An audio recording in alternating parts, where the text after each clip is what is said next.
पहले एकदम quickly revision करेंगे। रिवीजन ऐसा करेंगे कि अगर आपने पहले ढंग से नहीं पढ़ रखा फिर भी आपको, अगर आप तीनों लेक्चर देख लेते हो तो आपके इस चैप्टर से मार्क्स कहीं नहीं जाने वाले, पूरे मार्क्स आएंगे। ठीक है ना, इस चीज की एश्योरेंस मैं आपको दे सकता हूँ। हेलो एवरीवन, स्वागत है आप सभी का हमारे प्यारे से यूट्यूब चैनल पर। आई होप कि आप सभी लोगों की सीबीएसई टर्म 1 की तैयारी एकदम बढ़िया तरीके से चल रही है।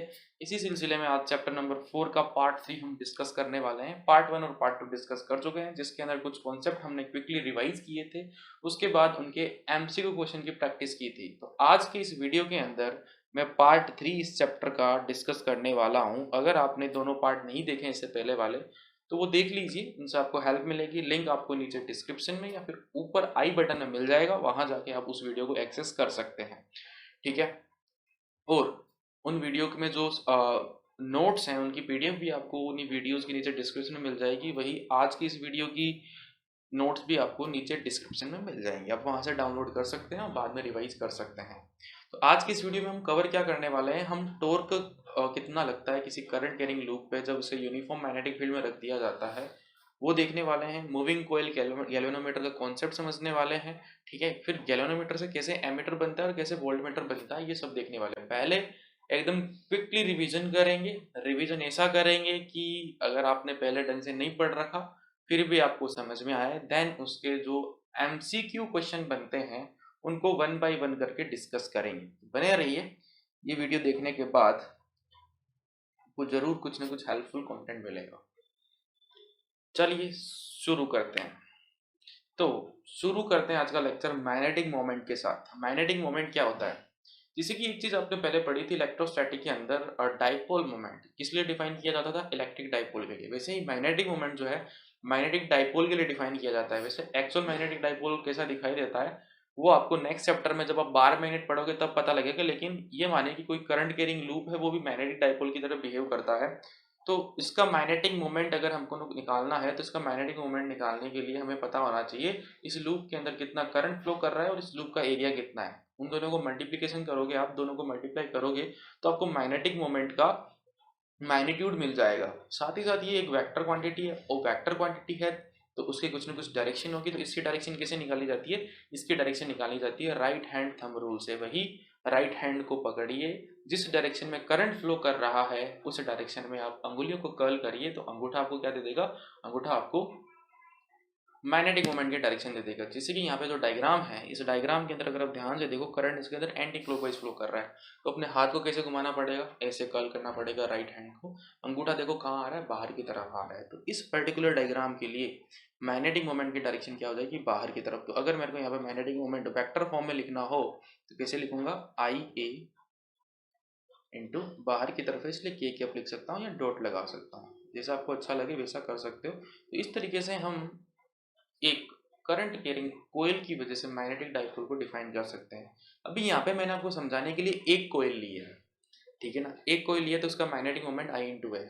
सपोज करो यहाँ पे एन कोयल्स होती, एक के ऊपर ऐसे टर्न कर रखी होती, ठीक है ना, और इसकी शेप ऐसी हो, जरूरी नहीं है। अगर ये आपका लूप रेक्टेंगुलर होगा तो भी काम हो जाएगा सेम एरिया। उसके अंदर कैसे निकालोगे, इसका एरिया निकालोगे पाई आर स्क्वायर, उसका एरिया निकालोगे आप n into l into b, ठीक है। और अगर एन टर्न्स है टोटल, मान लो कि आपने 3 लपेटे दे रखे हैं लूप में, तो मैग्नेटिक मोमेंट कितना हो जाएगा, एक का इंटू है 3 का, 3 से मल्टीप्लाई कर दोगे। तो सपोज करो if there are total n number of turns in the loop, then net magnetic moment हो जाएगा एन आई ए। आई ए एक का एन से मल्टीप्लाई करा दो, एन टाइम्स हो जाएगा, याद रह जाएगा।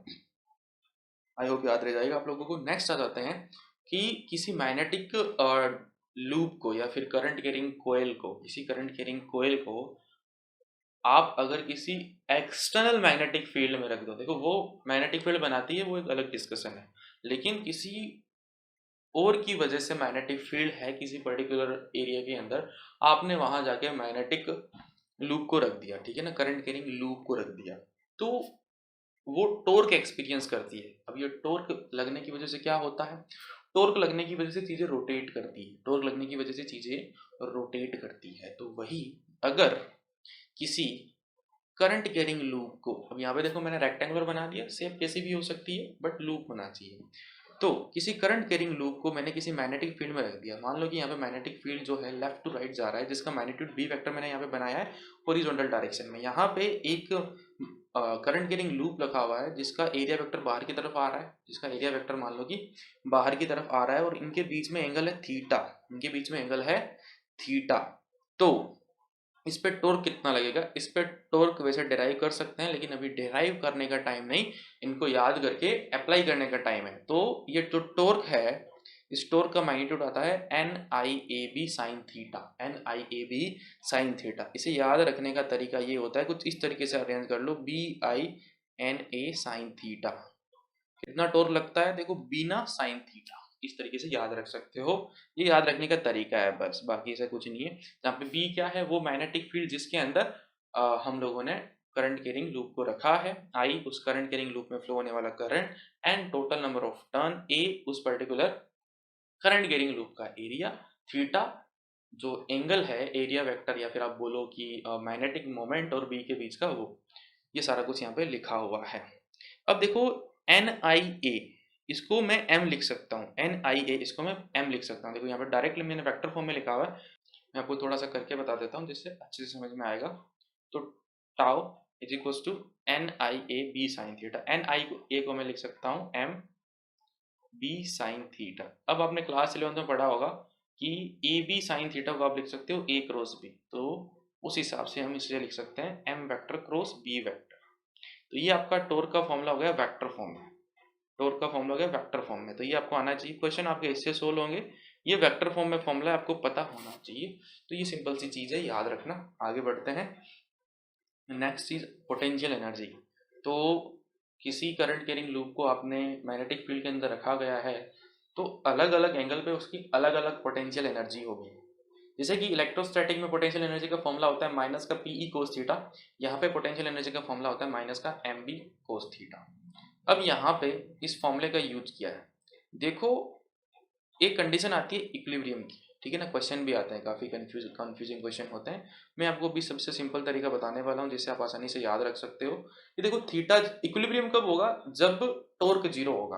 अब टॉर्क दो पोजीशन पे जीरो होता है, जब आपका थीटा जीरो हो जाए, थीटा था angle between area vector and B, या फिर एंगल बिटवीन आपका magnetic moment and magnetic field, ठीक है, एम और बी के बीच का या ए और बी के बीच में, किसी का भी याद कर लो। तो जब थीटा जीरो होगा उस केस में भी टॉर्क जीरो होगा, बिकॉज साइन जीरो जीरो होता है। जब थीटा 180 होगा तो भी साइन 180 जीरो होता है, उस केस में भी टॉर्क हमारा जीरो आएगा। तो टॉर्क जीरो है मतलब दोनों ही केस में लूप इक्विलिब्रियम में तो है, लेकिन अब ये इक्विलिब्रियम भी दो टाइप का होता है, एक होता है स्टेबल इक्विलिब्रियम, दूसरा होता है अनस्टेबल। वो कैसे डिसाइड करेंगे, वो डिसाइड किया जाता है पोटेंशियल एनर्जी से। देखो अगर पोटेंशियल एनर्जी कम है इसका मतलब स्टेबल इक्विलिब्रियम है, पोटेंशियल एनर्जी ज्यादा है अनस्टेबल इक्विलिब्रियम है। सिंपल सा फंडा याद रखें। तो जब थीटा जीरो डालोगे तो cos zero one potential energy आएगी माइनस एम बी, थीटा 180 डालोगे तो कोस 180 माइनस वन होता है, माइनस वन ऑलरेडी पहले से है, तो माइनस और माइनस क्या हो जाएगा, प्लस हो जाएगा, यू आएगा एम बी। दोनों में से पोटेंशियल एनर्जी कौन सी ज्यादा है, ये ज्यादा है। देखो पोटेंशियल एनर्जी ये ज्यादा है। अब ये पोटेंशियल एनर्जी ज्यादा है, अभी मैंने आपको बताया कि स्टेबिलिटी के लिए एनर्जी कम होनी चाहिए। तो स्टेबल कौन होगा, ऑब्वियस सी बात है theta is equal to zero वाला, यानी कि जब आपका एम वेक्टर और बी वेक्टर के बीच में एंगल 0 डिग्री होता है उस केस में स्टेबल इक्विलिब्रियम होता है। जब आपका एम वेक्टर और बी वेक्टर के बीच में एंगल 180 होता है उस टाइम पे अनस्टेबल इक्विलिब्रियम होता है। इस बात को याद रखें। और इक्विलिब्रियम थीटा और 180 दोनों, theta is equal to zero और 180 दोनों पे होता है, ठीक है, याद रख लोगे। आगे आ जाइए, magnetic moment of revolving electron. जैसे कि आपने आपको एटॉमिक स्ट्रक्चर याद होगा थोड़ा बहुत क्लास 11 से, या फिर अगर आपने एटॉमिक स्ट्रक्चर क्लास 12 फिजिक्स में पढ़ लिया तो भी आपको पता होगा कि जो इलेक्ट्रॉन्स होते हैं वो न्यूक्लियस के अराउंड रिवॉल्व करते रहते हैं, न्यूक्लियस के अराउंड रिवॉल्व करते रहते हैं। इलेक्ट्रॉन रिवॉल्व कर रहा है, इलेक्ट्रॉन मोशन कर रहा है, मतलब वहाँ पे एक करंट जो है वो माना जा सकता है। तो ऑब्वियस सी बात है करंट किसी सर्कुलर लूप में घूमेगा तो मैग्नेटिक मोमेंट जनरेट करेगा, ठीक है। उसी तरीके से एक इलेक्ट्रॉन, ठीक है, एक इलेक्ट्रॉन एक न्यूक्लियस के अराउंड घूम रहा है वी वेलोसिटी से घूम रहा है, तो करंट इलेक्ट्रॉन जिस डायरेक्शन में घूम रहा है उसके अपोजिट, मतलब इलेक्ट्रॉन अगर क्लॉकवाइज तो करंट मान सकते हैं कि एंटी क्लॉकवाइज है इसके अंदर, तो इसका मैग्नेटिक मोमेंट जो है वो निकाला जा सकता है, ठीक है। आई निकाल लो पहले, आई कैसे निकालोगे, ई बाई टी से, टी टाइम पीरियड, ठीक है, आई कैसे निकाला जाएगा, क्यू बाई टी से। क्यू आपका चार्ज, इलेक्ट्रॉन का चार्ज आपको पता है, और टी क्या होगा, टी टाइम पीरियड होगा। आई निकल जाएगा, उसके बाद एरिया से मल्टीप्लाई करो, आ जाएगा। लेकिन डायरेक्ट फॉर्मूला याद रखिए, क्या फॉर्मूला होता है, E V R by two. E V R by two किसका, मैग्नेटिक मोमेंट का फॉर्मूला होता है। ठीक है, अब इसकी डायरेक्शन क्या होती है, इसकी डायरेक्शन बाहर की तरफ होती है। तो मैं आपको, क्योंकि ऐसे घुमाओगे, करंट इस डायरेक्शन में है एंटी क्लॉकवाइज, तो बाहर की तरफ आएगा, बाहर की तरफ आएगा। तो मैं यहाँ पे डॉट लगा देता हूँ। ठीक है, अब नेक्स्ट चीज है जायरो मैग्नेटिक रेशियो। क्वेश्चन आ जाता है, याद रखिए कुछ नहीं है, कि एम आपने निकाल लिया, अब इस इलेक्ट्रॉन का एल निकालिए। एल क्या होता है, एल होता है एंगुलर मोमेंटम। फॉर्मूला होता है M V R. M V R, कोई एम मास का पार्टिकल अगर आर रेडियस की सर्कुलर ऑर्बिट में v स्पीड से रोटेट कर रहा है, तो उसके एंगुलर मोमेंटम का मैग्नीट्यूड होता है एम वी आर। और डायरेक्शन v जिस सेंस में, उस सेंस में आप अंगुलियां घुमाइए, अंगूठा जिस डायरेक्शन में जाएगा वो आपके एंगुलर मोमेंटम की डायरेक्शन होगी। अभी देखो v कैसे क्लॉकवाइज सेंस में है, तो हाथ ऐसे घुमाओगे तो अंगूठा अंदर जाएगा। तो अगर आपको वेक्टर फॉर्म में लिखना हो इसको, तो इसकी डायरेक्शन बनानी पड़ेगी। इसकी डायरेक्शन क्या होगी, अंदर की तरफ होगी। ठीक है ना, इसकी डायरेक्शन अंदर की तरफ होगी। अब जायरो मैग्नेटिक रेशियो क्या होता है, जायरो मैग्नेटिक रेशियो होता है इसका मैग्नेटिक मोमेंट और एंगुलर मोमेंटम का रेशियो। तो इनके दोनों के फॉर्मूले पता है, E V R by two divided by M V R. तो ये फॉर्मूले पुट कर दिए हम लोगों ने। ठीक है, ये याद रखना थोड़ा सा एक्स्ट्रा है, बट याद रखिए बेटा जी, जब क्वेश्चन आएगा तो आप कर दोगे अगर याद होगा तो। तो m बाई एल कितना आ जाएगा, m by L E V R by two. M की वैल्यू हम लोगों ने यहाँ से डाल दी, एल की वैल्यू हम लोगों ने यहाँ से डाल दी। वी आर से वी आर कट गया, आंसर है ई बाई टू एम ई। अगर आप ध्यान से देखो, ई क्या है, इलेक्ट्रॉन का चार्ज आपको पता होता है, टू पता ही है, एम ई इलेक्ट्रॉन का मास, ये भी आपको पता होता है। तो ये रेशियो फिक्स है, ये रेशियो फिक्स है। अब कोई सी भी ऑर्बिट हो, सभी के अंदर ये रेशियो फिक्स रहेगा। किसका रेशियो है, मैग्नेटिक मोमेंट और एंगुलर मोमेंटम का। मैग्नेटिक मोमेंट और एंगुलर मोमेंटम का किसका, एक इलेक्ट्रॉन का जो रिवॉल्व कर रहा है। इस रेशियो को बोलते हैं जायरो मैग्नेटिक रेशियो, और उसकी वैल्यू फिक्स होती है। ठीक है, M by L is equal to E by two M E. अब मैं आपको यहाँ पे एक प्लस पॉइंट बता रहा हूँ कि ऐसे लिखा हो तो सही है, लेकिन कभी भी M vector by L vector दिख जाए ना आपको, तो आगे माइनस लगा देना। माइनस क्यों लगाया सर, ध्यान से डायरेक्शन देखो बेटा, एम के आगे मैंने डॉट लगाया है और एल के आगे मैंने क्रॉस लगाया है, मतलब दोनों की डायरेक्शन अपोजिट है। अब मैंने यहाँ पे वेक्टर फॉर्म में लिखा है, तो आगे माइनस लगाने का मतलब ये है कि एम और एल की डायरेक्शन क्या है, अपोजिट है, और कुछ नहीं है। ठीक है, इस चीज को भी ध्यान में रखें कि अगर वेक्टर लग जाए एम और एल के बीच में, दोनों वेक्टर क्वांटिटी, इनके आगे माइनस लगा देना, इनके आगे माइनस लगा देना। और एम बाई एल के मैग्नीट्यूड की बात हो तो माइनस इग्नोर हो जाएगा। ठीक बात, माइनस क्यों लगा समझ में आया। आगे बढ़ते हैं, moving coil galvanometer. Moving coil galvanometer. अब बेटा जी जो बोल रहा हूँ ध्यान से सुनना, जो बोल रहा हूँ ध्यान से सुनना, क्योंकि ऐसा टॉपिक है जो बच्चों को कम समझ में आता है। ध्यान से सुनना। देखो, गैल्वेनोमीटर, पहले समझो कि गैल्वेनोमीटर होता क्या है। आप ये नाम पहले सुन चुके हो करंट इलेक्ट्रिसिटी में, जब आपने व्हीटस्टोन ब्रिज पढ़ा, मीटर ब्रिज पढ़ा, पोटेंशियोमीटर पढ़ा, तो ये नाम सुन चुके हो। गैल्वेनोमीटर क्या करता है, गैल्वेनोमीटर का काम क्या होता है, करंट को मेजर करना। नहीं, करंट तो मेजर ही नहीं कर पाता है। ये माइक्रो एम्पियर ऑर्डर का करंट मेजर कर पाता है, माइक्रो एम्पियर ऑर्डर का करंट मेजर कर पाता है। इतना करंट तो प्रैक्टिकली होता नहीं, इससे ज़्यादा होता है। तो किस काम आता है बेटा, ये करंट को सेंस करने के काम आता है। ये दिखाता है कि करंट है कि नहीं है सर्किट में, करंट है कि नहीं है सर्किट के अंदर। तो फिर करंट कैसे मेजर करते हैं, इसको कन्वर्ट करना पड़ता है, वो भी सीखेंगे। अभी गैल्वेनोमीटर क्या है, ऐसा इंस्ट्रूमेंट जो करंट को सेंस करने के काम आता है। ठीक बात आई समझ में। ठीक है, अब ये काम कैसे करता है उस पर आ जाओ। ये काम कैसे करता है, ये जो मैंने बोला यहाँ पे लिखा हुआ है। ठीक है, अब ये काम कैसे करता है, होता क्या है कि हम दो मैग्नेट लेते हैं। ठीक है ना, दो मैग्नेट लेते हैं जो कुछ इस तरीके की होती है, जिनकी शेप कुछ इस तरीके की होती है, सर्कुलर। ऐसी क्यों है, ताकि अपने को रेडियल मैग्नेटिक फील्ड मिल पाए, रेडियल मैग्नेटिक फील्ड मिल पाए। अब रेडियल मैग्नेटिक फील्ड क्यों चाहिए वो भी बताता हूँ मैं आपको, लेकिन उससे पहले होता क्या है वो ध्यान से देखिए। एक हमारे पास सिलेंडर होता है, इधर देखिए थोड़ा अच्छे से समझ में आएगा। एक सिलेंडर होता है, सिलेंडर के ऊपर हम क्या करते हैं, ये सिलेंडर सॉफ्ट आयरन का बना हो सकता है, किसी मेटल का बना हो सकता है, ठीक है, एल्यूमिनियम का बना हो सकता है। अलग अलग केस में अलग अलग पर्पज के लिए अलग अलग चीजें यूज करते हैं। ठीक है ना, वो भी उसकी डिटेल में आएंगे। तो एक सिलेंडर ले लिया, फ्रेम बोलते हैं इसे, इसके ऊपर हम क्या करते हैं, कोयल को लपेट देते हैं। रेक्टेंगुलर शेप बनेगी, कोयल को लपेट दिया, लपेट दिया, फिर इसे इस मैग्नेटिक फील्ड के अंदर रख दिया। तो मैग्नेटिक फील्ड के अंदर आपने ध्यान से देखो करंट कैरिंग कोयल को रख दिया, तो उस पर क्या लगेगा, टॉर्क। और जब किसी चीज पे टॉर्क लगता है तो वो रोटेट होती है, अब ये टॉर्क कब लगेगा? जब इसके अंदर करंट आएगा, क्योंकि टॉर्क का फॉर्मूला याद करो, बीना साइन थीटा आई। अगर आई की वैल्यू 0 तो टॉर्क नहीं लगेगा, मतलब रोटेट नहीं करेगा। हम क्या करते हैं, जब ये रोटेट करता है, ठीक है ना, करंट आएगा तब रोटेट करेगा। अब कितना रोटेट करता है करंट पे डिपेंड करता है, जितना ज्यादा करंट उतना ज्यादा रोटेशन, जितना कम करंट उतना कम रोटेशन। हम क्या करते हैं, जब ये रोटेट करता है, जब ये रोटेट करता है तो इसके यहाँ पे एक निडल लगा देते हैं।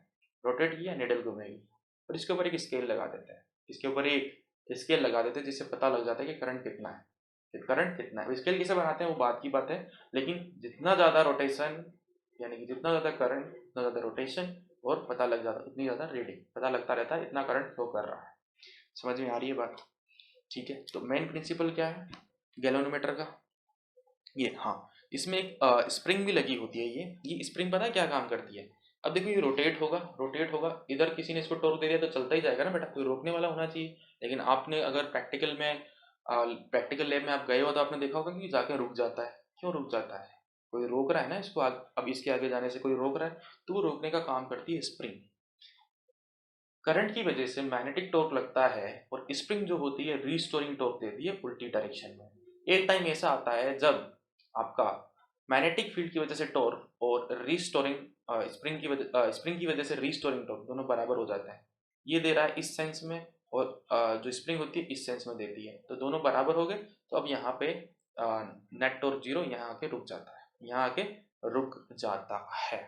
समझ में आ रही है बात? यहाँ के रुक जाता है। तो इस तरीके से ये काम करता है। ऊपर अपन यहाँ पे स्केल लगा लेते हैं, यहाँ पे अपन स्केल लगा देते हैं, फिर पता लगता रहता है करंट कितना आता है, क्या आता है। आपको स्केल से रीडिंग करनी तो नहीं आएगी, लेकिन कैलकुलेट करना आएगा। तो कुछ इस तरीके का सेटअप होता है आपके सामने, देखो सब कुछ लिखा हुआ है।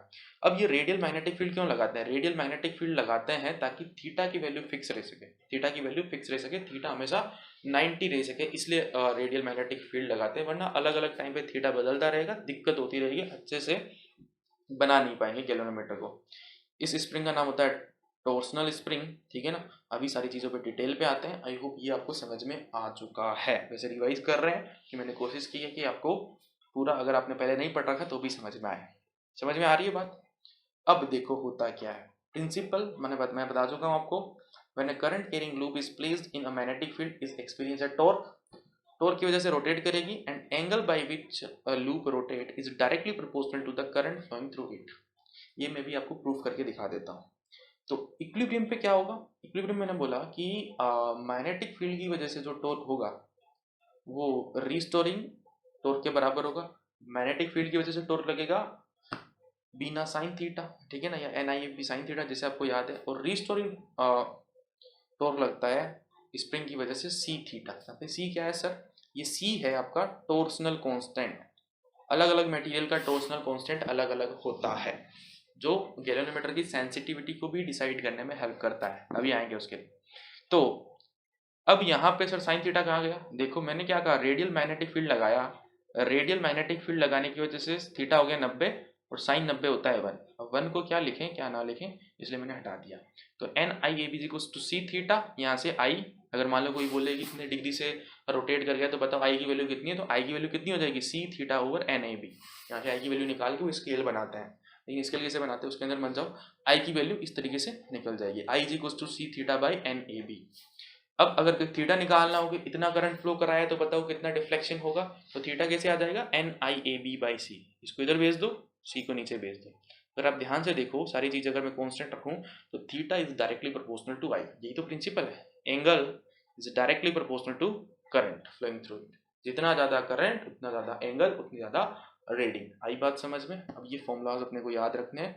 देखो मेरी मानो ना, ये फॉर्मूलाज दिक्कत करेंगे, आप ये याद रखना। Tau B is equal to tau are.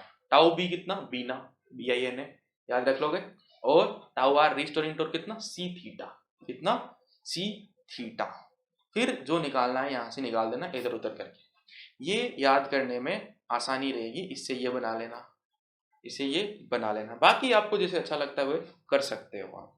ठीक है, ये था गैल्वेनोमीटर का कॉन्सेप्ट, प्रिंसिपल और वर्किंग मैंने आपको बोल के समझा दी।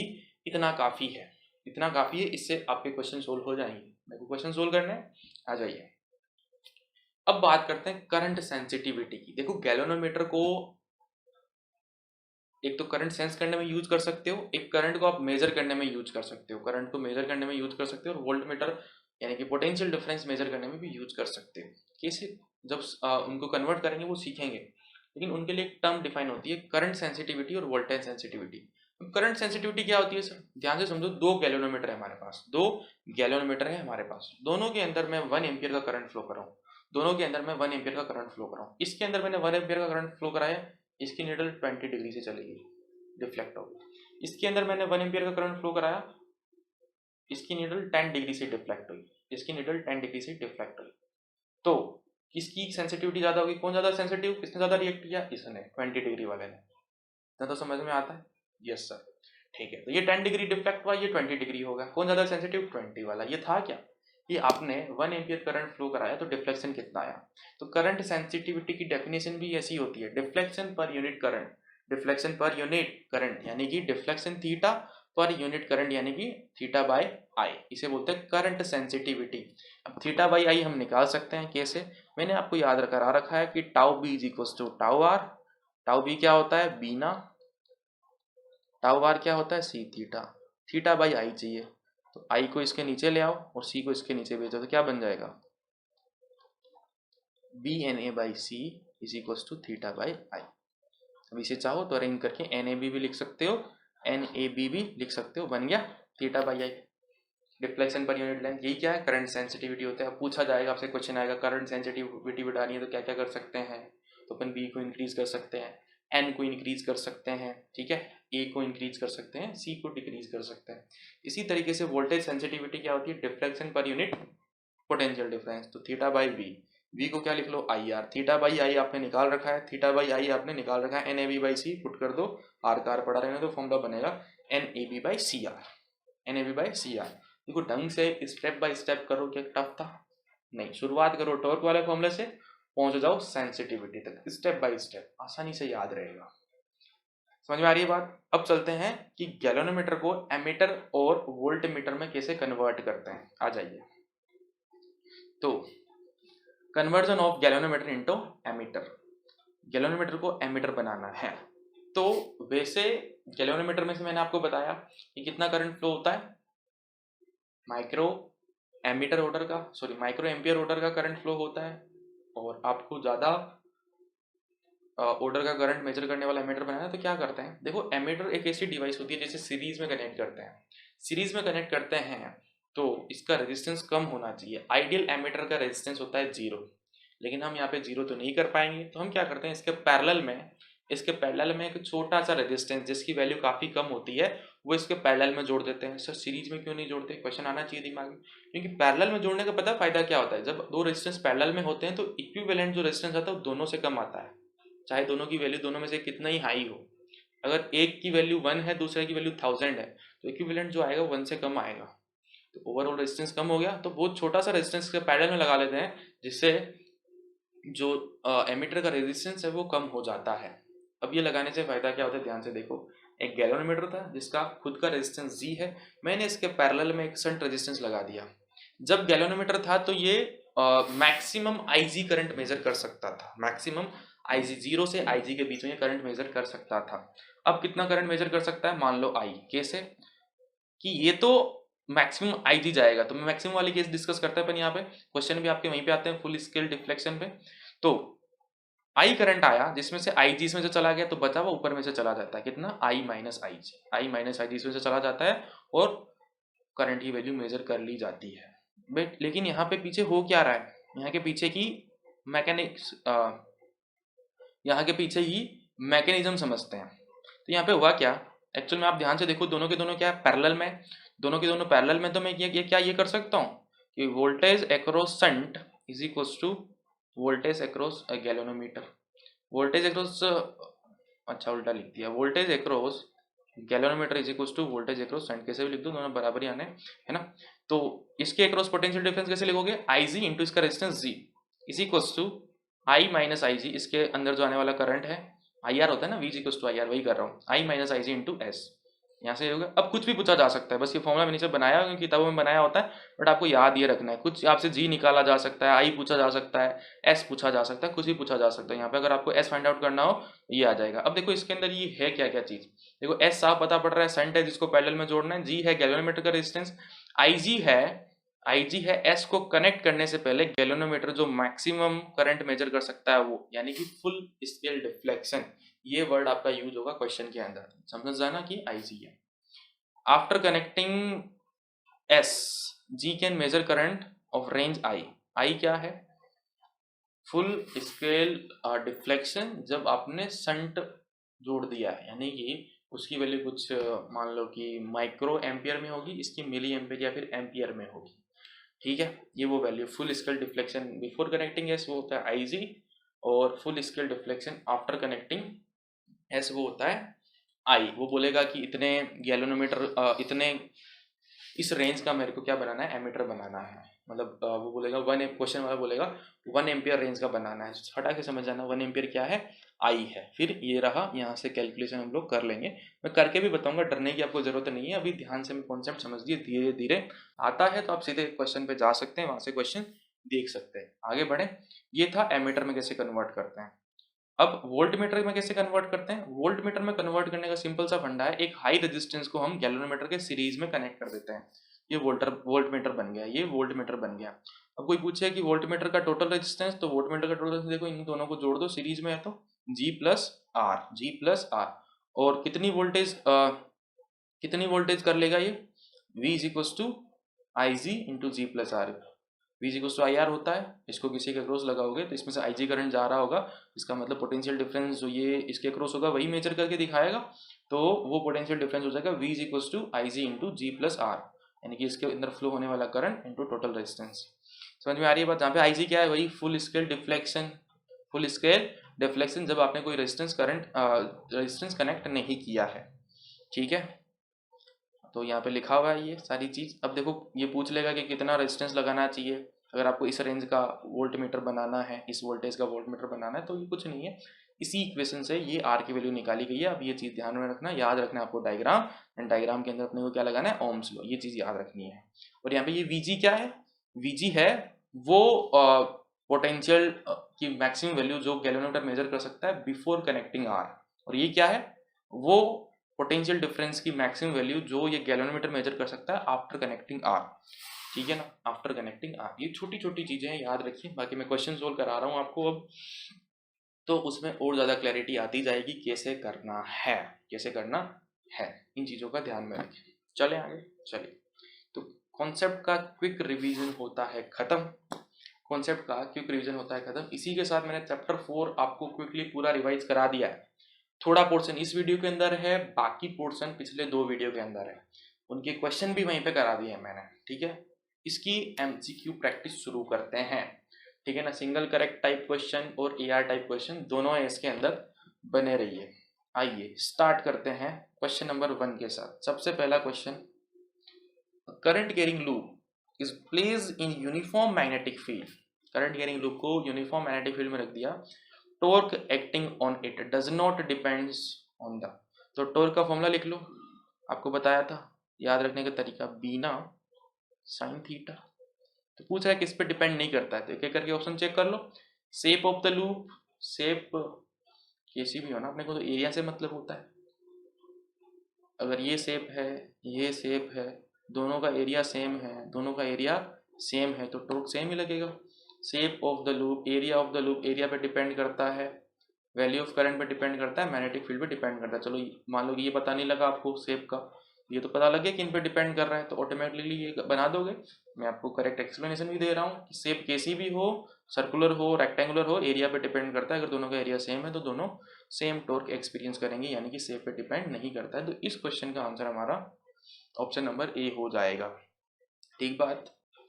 तो चलिए अब आ जाते हैं क्वेश्चन नंबर 2 पे। क्वेश्चन नंबर 2 क्या बोल रहा है, ये circular coil of 50 ton, radius 7 centimeter placed in a uniform magnetic field of 4 Tesla, and ये magnetic field है normal to the plane of coil, normal to the plane of coil, current इसके अंदर 6 flow कर रहा है, तो torque कितना लगेगा वो बताएगा। देखो इस बात पे ध्यान दो कि जो मैग्नेटिक फील्ड है वो normal to the plane of coil है। बच्चे कैलकुलेशन कर देते हैं क्योंकि नॉर्मल थीटा की वैल्यू 90 पुट कर देते हैं, ऐसा नहीं करना है। अगर आप ध्यान से देखो कि कोयल का प्लेन ऐसे है, इस प्लेन से 90 डिग्री पे आपका मैग्नेटिक फील्ड है, ऐसे कुछ मैग्नेटिक फील्ड कुछ इस तरीके से इससे 90 डिग्री का, प्लेन से 90 डिग्री का एंगल बना रहा है। तो भाई साहब प्लेन से जो एरिया वेक्टर या फिर आपका मैग्नेटिक मोमेंट निकलेगा वो भी तो 90 डिग्री का एंगल ही बनाता है, प्लेन के परपेंडिकुलर होता है, प्लेन के परपेंडिकुलर ही होता है, यस या नो। जैसे ये प्लेन है तो मैग्नेटिक मोमेंट वाला वेक्टर या फिर एरिया वेक्टर ऐसे निकलता है। उन्होंने कहा कि मैग्नेटिक फील्ड भी आपका इसके परपेंडिकुलर है। देखो समझ में आ रही बात? तो बी और एम के बीच में कितना एंगल हो गया? बी और एम के बीच में एंगल हो गया 0 डिग्री, तो थीटा 0। तो अपने से पूछा है टॉर्क, टॉर्क होता है बीना साइन थीटा, बीना साइन थीटा। तो साइन 0 की वैल्यू 0, इक्विलिब्रियम पढ़ाया था मैंने आपको, तो टॉर्क की वैल्यू 0 आएगी। बच्चा कैलकुलेट करके आंसर निकाल भी देते हैं, कोई और एक ऑप्शन में वो वैल्यू भी आ रही होगी जिससे आप साइन थीटा को 1 पुट करोगे, थीटा 90 करके, है ना। ऐसा नहीं करना है, ध्यान से क्वेश्चन पढ़ना है, ठीक है। इसका आंसर आएगा 0। क्वेश्चन नंबर 3 क्या बोल रहा है? The gyromagnetic ratio of electron in hydrogen atom according to Bohr model is. Gyromagnetic ratio कितना होता है? देखो मैंने आपको बताया था, अगर मैं वेक्टर में बात करूं तो m vector by l vector is equals to minus e by 2me होता है ना। ये चार्ज ऑफ इलेक्ट्रॉन एंड ये मास ऑफ इलेक्ट्रॉन, कुछ ऐसा होता है। तो gyromagnetic ratio of electron in hydrogen atom according to Bohr model is independent of which orbit is in। Yes सही बात है, ध्यान से देखो ये फिक्स है, किस ऑर्बिट पे डिपेंड नहीं कर रहा है। नेगेटिव, यस नेगेटिव है, तो ए और बी दोनों सही है। तो ए और बी दोनों यहाँ पे टिक नहीं लगा सकते, तो डी ऑप्शन में बोला है कि ए और बी दोनों सही है। तो इस क्वेश्चन का आंसर आप क्या टिक लगाओगे? ऑप्शन डी टिक लगाओगे, ठीक है। इजी सा था। Question number 4, the magnetic dipole moment of current carrying coil does not depends on the magnetic dipole moment of current carrying coil। देखो magnetic dipole moment m formula होता है NIA, ठीक है। मैग्नेटिक डाइपोल मोमेंट या magnetic moment NIA direct से निकालते हैं right hand thumb rule से, और ये CBSE 2020 में पूछा भी गया है ना। तो 2020 में पेपर नहीं हुआ था, पूछा गया मतलब किसी सप्लीमेंट्री एग्जाम या फिर किसी और एग्जाम में पूछा गया होगा। तो इम्पोर्टेंट है क्वेश्चन, फिर से पूछे जाने के चांसेस हैं। चलो, तो किस पे डिपेंड नहीं करता आपको ये बताना है, किस पे डिपेंड नहीं करता है। तो number of turn on the coil depend कर रहा है, देखो एन पे। क्रॉस सेक्शन एरिया डिपेंड कर रहा है, करंट पे डिपेंड कर रहा है, material of the turns of coil इस पे डिपेंड नहीं करता। तो डी टिक मार दोगे, ठीक है। 5 number question, the conducting circular loop of radius R carries a constant current I. ठीक है, रेडियस आर है, आई करंट फ्लो कर रहा है, ठीक है। डेटा को हाईलाइट करते चलो। It is placed in the uniform magnetic field such that B is perpendicular to the plane of loop. B is perpendicular to the plane of loop. The magnetic force acting on the loop is, the magnetic force acting on the loop is, यहाँ पे magnetic torque होना चाहिए, ठीक है, magnetic torque। फिर से देखो अभी ये क्वेश्चन करके ही आए हैं अपन, ये क्वेश्चन करके ही आए हैं। लूप के परपेंडिकुलर रखा हुआ है, लूप के परपेंडिकुलर रखा हुआ है, मतलब ए और या फिर एम और बी के बीच में एंगल कितना हो जाएगा? लूप के परपेंडिकुलर है इस तरीके से, बी भी इस तरीके से आएगा और एम भी इसी तरीके से आगे ही आएगा। थीटा 0, तो टॉर्क कितना हो जाएगा बेटा जी? 0 हो जाएगा। टॉर्क भी 0 हो जाएगा क्योंकि साइन 0 डिग्री, साइन 0 डिग्री 0 होता है, ठीक है। आई होप समझ में आ रहा है, ठीक है ना। काफ़ी धीरे धीरे हम क्वेश्चन सोल्व कर रहे हैं, धीरे धीरे लेवल भी बढ़ाते हैं। आ जाइए। The rectangular loop carrying a current i is situated near a long straight wire such that the wire is parallel to one of side of the loop and in the plane of the loop. If the steady current I is established in the wire as shown in the figure, then the loop will, तो loop के साथ क्या होगा? Loop के साथ क्या होगा? ध्यान से देखो, फिगर है नहीं, मैं बना देता हूँ जो ये बोल रहा है उस हिसाब से। क्या बोल रहा है कि rectangular loop carrying current i is straight एक लूप है जिसके अंदर आई करंट फ्लो कर रहा है, ये लो करा देते हैं इस तरीके से, small i current wire is parallel to one side, एक साइड के पैरेलल है, and in the plane of loop, same plane में यही बना देते हैं। स्टेडी करंट आई फ्लो कर रहा है इसके अंदर, ये लो आई करंट फ्लो करा दिया। अब इस लूप के साथ क्या होगा ये पूछ रहा है। देखो ये वायर जो है ना, स्ट्रेट वायर, ये क्या बनाएगी, मैग्नेटिक फील्ड बनाएगी। यहाँ पे कुछ मैग्नेटिक फील्ड होगा B1, यहाँ पे कुछ मैग्नेटिक फील्ड होगा B2, होगा कि नहीं होगा, हर जगह मैग्नेटिक फील्ड होगा। लेकिन ये मैग्नेटिक फील्ड यूनिफॉर्म नहीं है, वेरी कर रहा है। ये यूनिफॉर्म मैग्नेटिक फील्ड नहीं, कांस्टेंट नहीं है, ये मैग्नेटिक फील्ड वेरी कर रहा है। तो मैंने आपको दो पैरेलल वायर के बीच में सिखाया था। देखो इन पे जो करंट की डायरेक्शन, फोर्स की डायरेक्शन आएगी ना, वो अपोजिट होगी, वो फोर्स की जो डायरेक्शन आएगी वो अपोजिट होगी। देखो यहाँ पे मैग्नेटिक फील्ड इसकी वजह से होगा अंदर, यहाँ पे भी अंदर, तो फोर्स कहाँ लग जाएगा, आई बी, इस पे फोर्स लग जाएगा ऊपर, मान लो कि एफ, और इस पे फोर्स लग जाएगा नीचे, तो ये आपस में कैंसिल आउट कर देंगे। और मैग्नेटिक फील्ड भी इन दोनों में सेम सेंस में होगा, यहाँ ज़्यादा फिर कम होता जाएगा, यहाँ ज़्यादा कम होता जाएगा, तो इक्वल है, ऊपर जितना फोर्स लगेगा नीचे उतना फोर्स लगेगा, ये कैंसिल आउट हो जाएंगे। अच्छा क्वेश्चन है, ध्यान से सुनिए। बात रही इन दोनों में लड़ाई रही। अब देखो मैंने आपको बताया था कि सेम डायरेक्शन में करंट फ्लो होता है तो अट्रैक्शन होता है, सीधा याद रखिए, वरना आप मैग्नेटिक फील्ड बना के भी कर सकते हो। तो इस पे फोर्स लगेगा, मान लो F1 इधर की तरफ, और जब करंट अपोजिट डायरेक्शन में तो रिपल्सन होता है, तो इस पे फोर्स लगेगा इधर। अब F1 ज्यादा होगा कि F2 ज्यादा होगा, ये आप डिस्टेंस से डिसाइड कर सकते हो। अब वायर के अंदर डिस्टेंस बढ़ती जाती है तो मैग्नेटिक फील्ड कम होता जाता है, तो B2 जो है वो कम होगा B1 से, B2 कम होगा B1 से, तो साफ साफ पता पड़ रहा है F2 कम होगा F1 से, F2 कम होगा F1 से। तो नेट फोर्स किधर लगेगा इस पे, नेट फोर्स लगेगा इस पे लेफ्ट डायरेक्शन में। नेट फोर्स कहाँ लगेगा, लेफ्ट डायरेक्शन में लगेगा, आप आसानी से देख सकते हो, ठीक है ना। तो लेफ्ट डायरेक्शन में लगेगा तो ये इसकी तरफ, अपनी तरफ खींचेगा, तो कौन सा ऑप्शन सही हो जाएगा, कि लूप विल रोटेट अबाउट, ना भाई रोटेट नहीं करेगा, गलत। Move away from the wire, नहीं वायर से दूर थोड़ी जा रही है, वायर के पास आ रही है, हाँ सी ऑप्शन सही हो जाएगा, move towards the wire. Remains stationary, no, गलत। अब देखो सेम क्वेश्चन आपसे पूछा जा सकता था यूनिफॉर्म मैग्नेटिक फील्ड में, तो यूनिफॉर्म मैग्नेटिक फील्ड में जितना F1 होता है उतना F2 हो जाता, ये भी जीरो हो जाता, जितना F1 होता है उतना F2 हो जाता, ये भी जीरो हो जाता। बट इस केस में नहीं होगा, बिकॉज यहाँ पे मैग्नेटिक फील्ड कैसा है, non uniform. Current carrying wire की वजह से मैग्नेटिक फील्ड नॉन यूनिफॉर्म होता है, पास में ज़्यादा, फिर जैसे जैसे दूर जाते जाओगे कम होता जाएगा, यानी कि वैल्यू उसकी कम होती जाएगी। तो उस मैग्नेटिक फील्ड में किसी आप दूसरे करंट कैरिंग वायर को रखोगे तो उस पर फोर्स अलग अलग लगेगा। तो इस तरीके से आपको यहाँ पे इस लूप को 4 टुकड़ों में तोड़ के फोर्स लगा के देखना था। समझ में आई बात, अच्छा क्वेश्चन था, एक बार देख लेना एग्जाम में जाने से पहले। क्वेश्चन नंबर 7 पे आता है,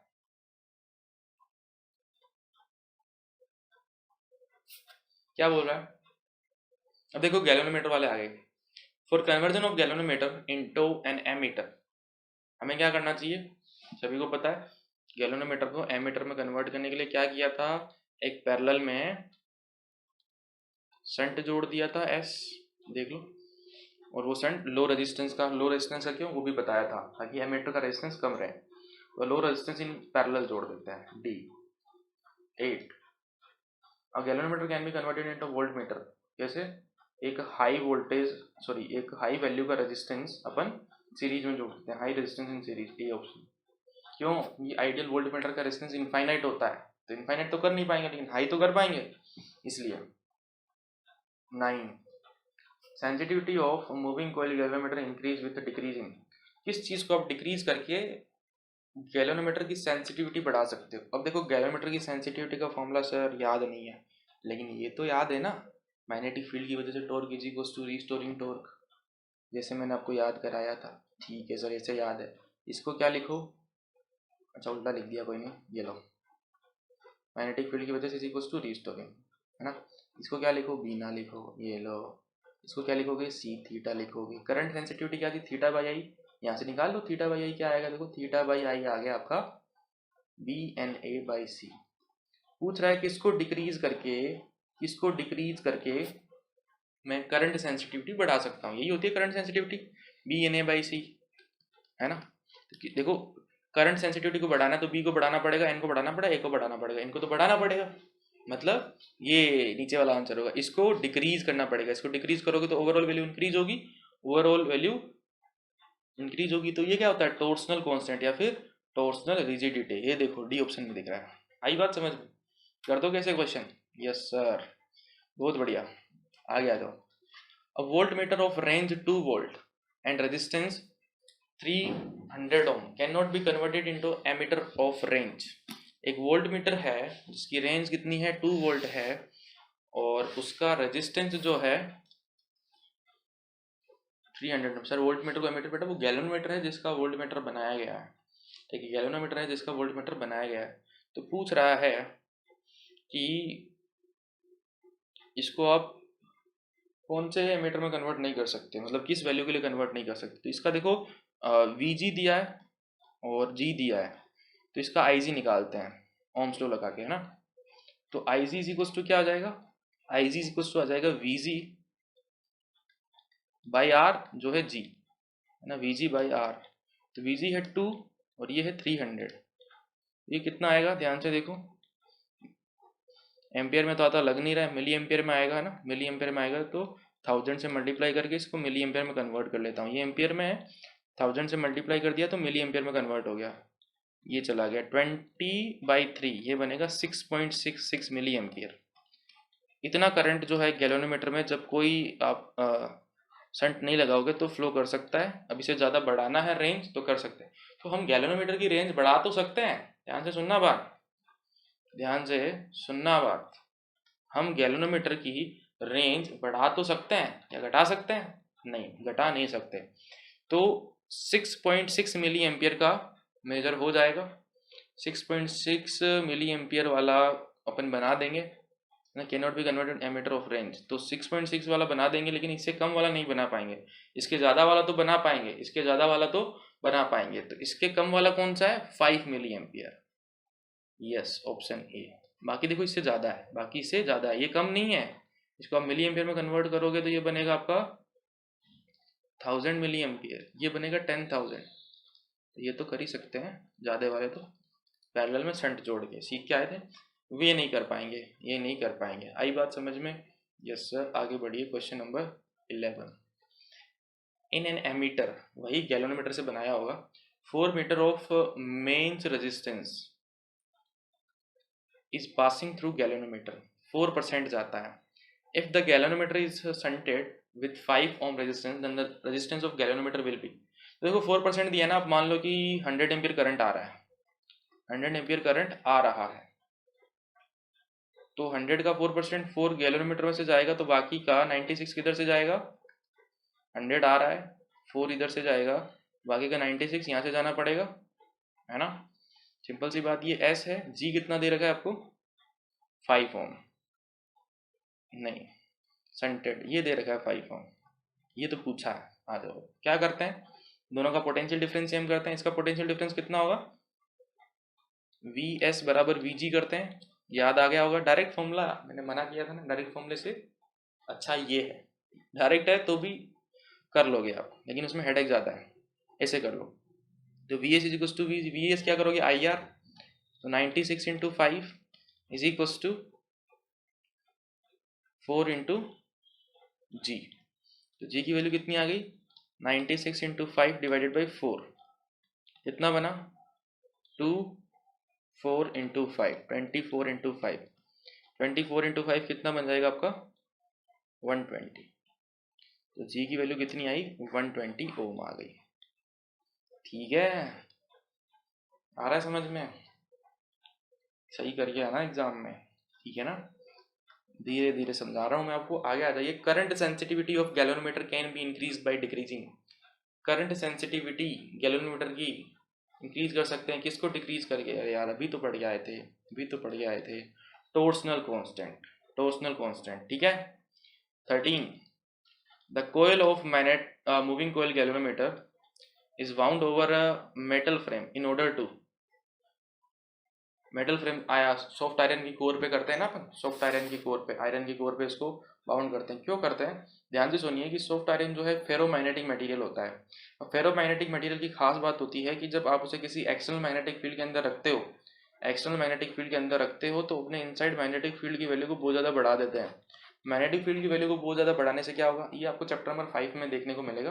मैग्नेटिक फील्ड की वैल्यू को बहुत ज़्यादा बढ़ाने से थीटा बाई आई जो होता है BNA/C, ये करंट सेंसिटिविटी बढ़ जाती है। करंट सेंसिटिविटी का फॉर्मूला होता है B बढ़ाने से करंट सेंसिटिविटी बढ़ जाती है, तो करंट सेंसिटिविटी बढ़ जाएगी। अब E किसके अंदर, कभी कभार हम एल्यूमिनियम के ऊपर इसको क्या करते हैं, एल्यूमिनियम के ऊपर वाउंड कर देते हैं। उसका काम क्या होता है, एल्यूमिनियम जो होता है वो डायामैग्नेटिक मटेरियल होता है। एल्यूमिनियम डायामैग्नेटिक मटेरियल होता है जिसकी वजह से इलेक्ट्रोमैग्नेटिक डैम्पिंग होती है गैल्वेनोमीटर के अंदर। तो आपकी करंट आया तो उसकी सुई यहाँ गई तो थोड़ी थोड़ी से हिलती है, ओसिलेट करती है। तो अगर आपने एल्यूमिनियम के ऊपर बाउंड कर रखा है तो वहीं पर रुक जाएगी इलेक्ट्रोमैग्नेटिक डैम्पिंग की वजह से, ठीक है ना। थोड़ी बहुत करेगी लेकिन रुक जाएगी फटाक से, वरना ऐसे ऐसे करती रहेगी, काफ़ी देर बाद जाके रुकेगी, काफ़ी देर बाद जाके रुकेगी। तो अगर एल्यूमिनियम लिखा है तो क्या करोगे, इलेक्ट्रोमैग्नेटिक डैम्पिंग की वजह से इलेक्ट्रोमैग्नेटिक डैम्पिंग के लिए उसे यूज कर सकते हैं। अगर सॉफ्ट आयरन लिखा है या आयरन लिखा है तो क्या करोगे, सेंसिटिविटी इंक्रीज करने के लिए। क्यों, क्योंकि ये मैग्नेटिक फील्ड की वैल्यू को इंक्रीज कर देते हैं उसके अंदर, ठीक है। छोटी छोटी बातें याद रखना, यस सर रख लेंगे, बहुत बढ़िया बात। आगे देखिए कि if in moving coil galvanometer a current i is in its coil produce a deflection theta. पढ़ के तो आए थे, गैल्वेनोमीटर का प्रिंसिपल होता है I is directly proportional to theta. कैसे, अभी देखो थीटा बाई आई क्या होता है, बी या NAB/C।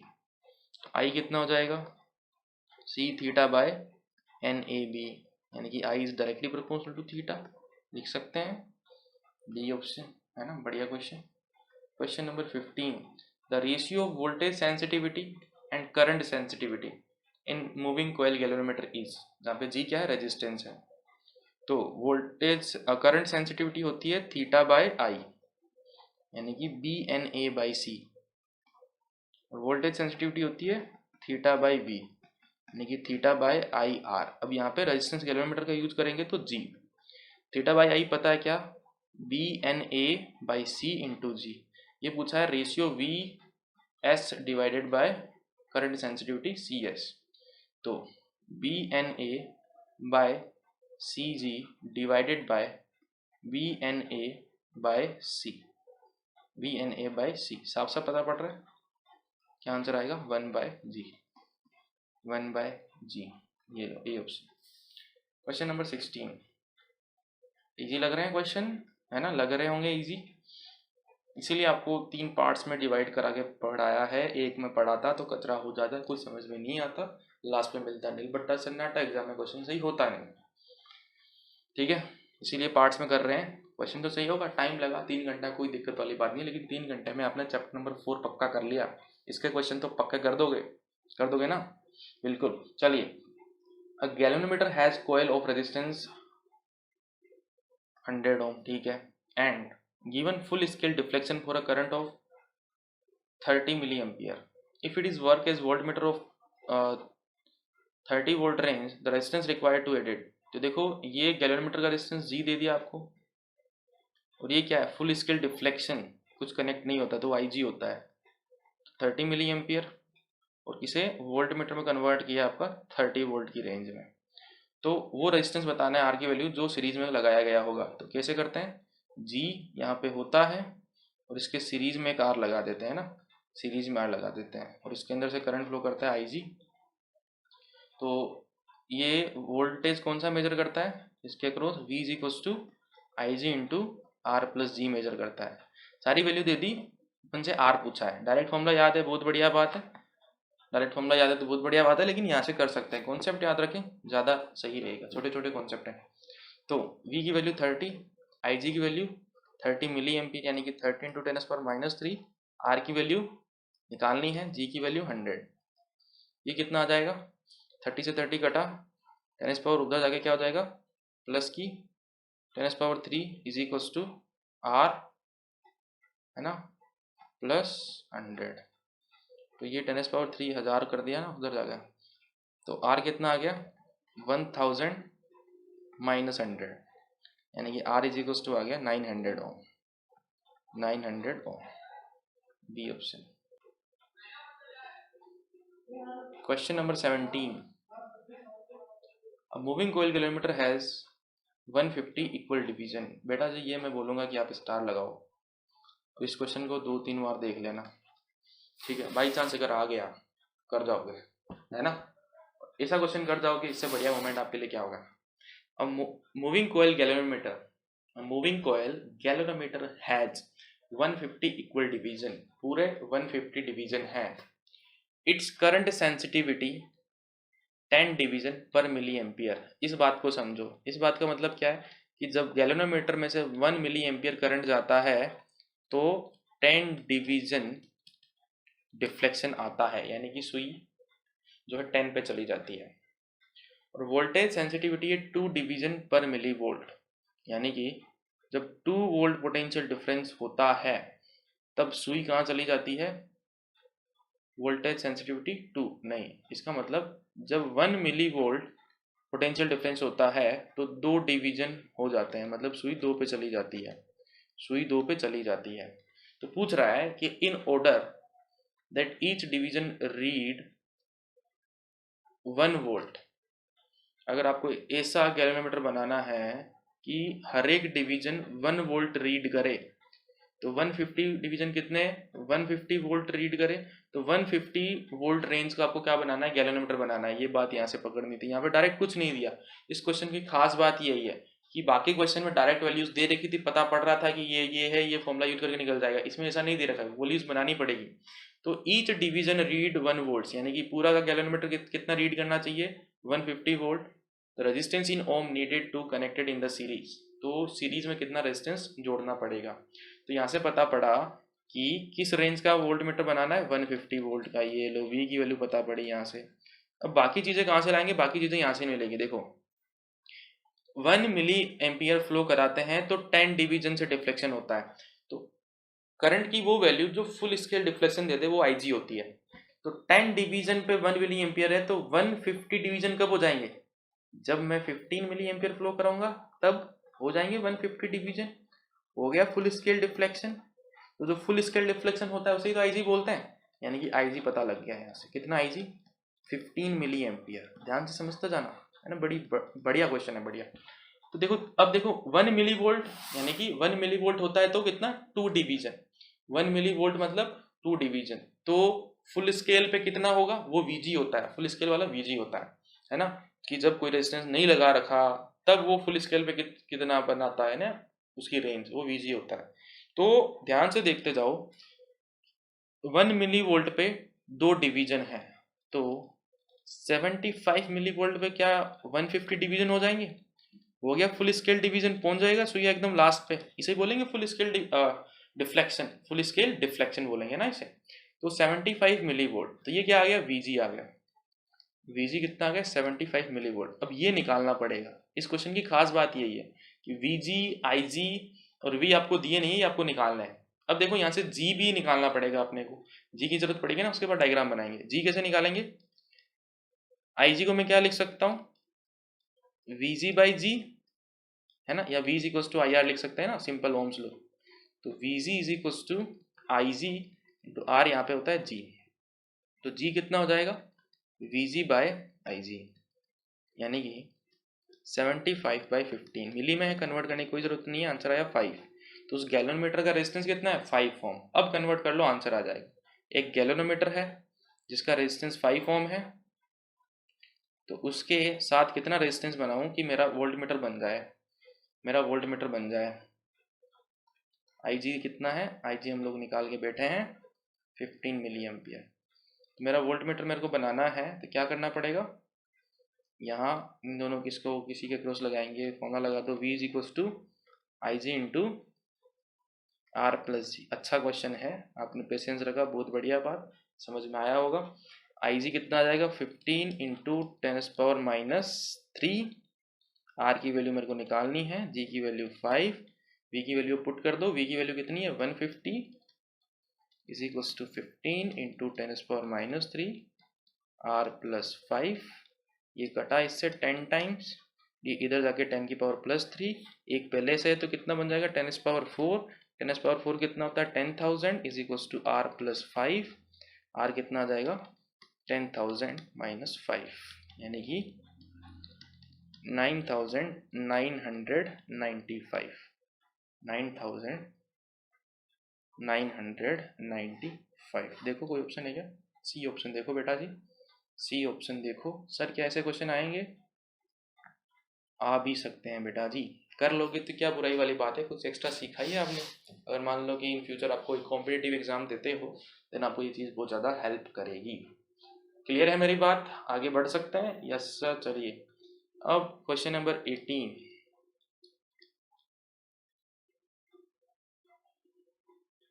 A galvanometer has a resistance 100 ohm. It required current 100 microampere for full scale deflection. जब कोई कनेक्टेड नहीं है तो ये IG हो गया, ये G हो गया। A resistor 1 ohm is connected to make is ammeter, तो ये शंट हो गया, एमीटर बनाना है तो smallest current in the circuit to produce full scale deflection, यानी कि आई पूछा है। क्या पूछा है? आई पूछा है। तो डायरेक्ट फॉर्मूला में याद रखने से मना करता हूँ यहाँ पे, ये याद रखें, इधर से जाएगा आई जी, इधर से जाएगा आई माइनस आई जी। क्या करना है? पोटेंशियल डिफरेंस बराबर करना है, S into I minus I G is equals to I G into G. अपने को आई फाइंड आउट करना, बाकी सारी वैल्यू चेप दो, हो गया ना। एस की वैल्यू 0.1, आई की वैल्यू फाइंड आउट करनी है, आई जी ये है 100 माइक्रो, तो 10 की पावर माइनस 6, आई जी 100 इंटू 10 पावर माइनस 6, जी कितना दे रखा 100, ये लो कितना बना, ध्यान से देखो, इसको भी इसके नीचे भेज देता हूँ, तो आई माइनस 10 पावर माइनस 4 बन गया, ये इज इक्वल टू ये कितना बनेगा देखो, 10 पावर माइनस 2 डिवाइडेड बाई 0.1, तो पॉइंट उड़ाया तो ये बना 10 पावर माइनस 1, 10 पावर माइनस 1। आई कितना आएगा? आई अगर ध्यान से देखोगे 10 power minus 1 plus 10 power minus 4, ये एम्पियर में आएगा, ये एम्पियर में आएगा। ऑप्शन ध्यान से देखो, मिली एम्पियर में है, एम्पियर को मिली एम्पियर में कन्वर्ट करने के लिए क्या कर देते हैं, 1000 से मल्टीप्लाई कर दो, 1000 से मल्टीप्लाई कर दोगे तो मिली एम्पियर में कन्वर्ट हो जाएगा ये। अब अंदर मल्टीप्लाई करो, 10 पावर 3 इससे मल्टीप्लाई होगा तो 10 पावर 2 यानी कि 100 बन जाएगा, इससे 10 पावर माइनस 1 यानी कि 0.1 बन जाएगा। दोनों को जोड़ोगे तो आई की वैल्यू कितनी आएगी, 100.1 ampere, sorry milli ampere, milli ampere में कन्वर्ट कर दिया हम लोगों ने, मिली एम्पियर। क्लियर हो रही है बात? इस तरीके की कैलकुलेशन भी आपको करनी आनी चाहिए, ये आप क्वेश्चन के थ्रू ही तो सीखोगे। कुछ बच्चे सोचते हैं सिर्फ कॉन्सेप्ट पढ़ लेंगे हमारा टर्म 1 में अच्छा हो जाएगा, ये गलत है ना, आप देख ही पा रहे हो। लेकिन एक बार आपने इन क्वेश्चन को कर लिया, एक बार खुद हाथों से प्रैक्टिस कर ली, एक बार यहाँ देख लिया, एक बार घर जाके मतलब डाउनलोड करके पीडीएफ डाउनलोड करके आपने प्रैक्टिस कर ली इन्हीं क्वेश्चन की, देन आप जरूर इस क्वेश्चन को कर पाओगे एग्जाम में आ गया था। क्वेश्चन नंबर 18 आगे आ जाइए। क्वेश्चन नंबर 19, बहुत क्वेश्चन है, इनफ क्वेश्चन है, जितने आ सकते हैं सारे हैं। The magnetic field is made radial in galvanometer. Galvanometer के अंदर मैग्नेटिक फील्ड रेडियल क्यों बनाता है? देखो एक तो रीजन होता है कि थीटा को 90 करने के लिए, लेकिन यहाँ पे थीटा का कुछ नहीं है, मैग्नेटिक फील्ड के साथ खेल खेला जा रहा है, तो रेडियल होगा तो मैग्नेटिक फील्ड ऐसा होगा ना, कुछ इस तरीके से, कुछ इस तरीके से होगा। अगर आप ध्यान से देखोगे तो लूप यहाँ ही होता है, इसके आसपास लूप होता है, और सीधा होता तो मैग्नेटिक फील्ड ऐसा होता। तो मैग्नेटिक फील्ड लाइंस की आपने प्रॉपर्टी पढ़ रखी होगी, अगर मैग्नेटिक फील्ड लाइंस किसी जगह ज़्यादा डेंस है तो वहाँ पे मैग्नेटिक फील्ड की स्ट्रेंथ क्या होती है, ज़्यादा हो जाती है।